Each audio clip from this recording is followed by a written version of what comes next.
On va résumer les algorithmes qu'on a vus. Donc, une des applications à garder en tête en apprentissage automatique, on a parlé de visualiser la qualité d'un modèle, mais en termes d'utilisation dans un algorithme d'apprentissage, c'est souvent de faire une estimation Monte Carlo, soit pour la loi prédictive a posteriori ou pour approximer l'étape M de M. Donc, il y a plusieurs applications comme ça.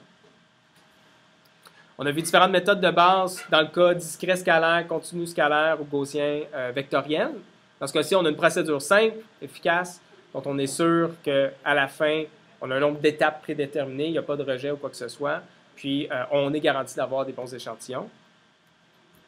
Mais quand ce n'est pas le cas pour une certaine distribution P de Z, par exemple un P de Z dont la constante de normalisation, je ne suis pas en mesure de la calculer efficacement, bien, il y a la méthode de rejet. Là, il faut que je précise une loi instrumentale, Proposal Distribution.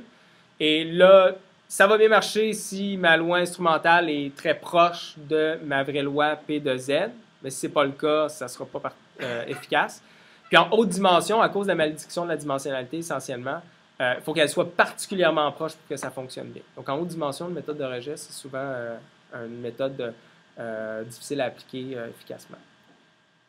On a vu l'échantillonnage préférentiel, Important Sampling.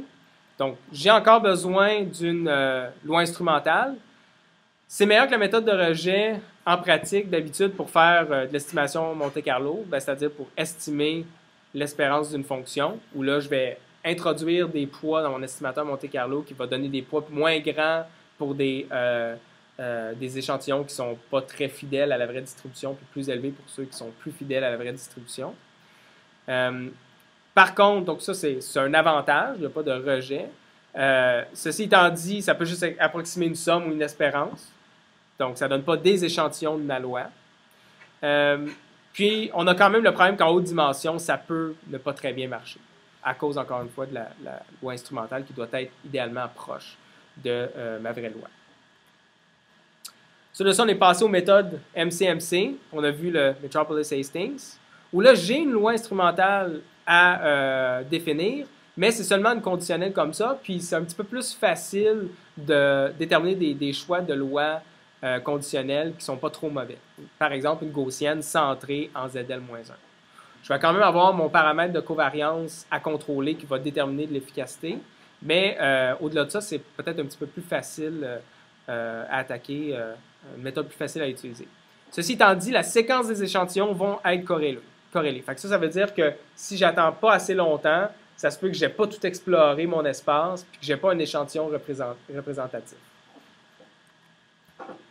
Et ensuite de ça, on a vu l'échantillonnage de Gibbs. Son avantage, pas besoin de loi instrumentale, en autant qu'on est capable de calculer cette conditionnelle-là ici. Mais les échantillons restent corrélés quand même. C'est quand même un problème.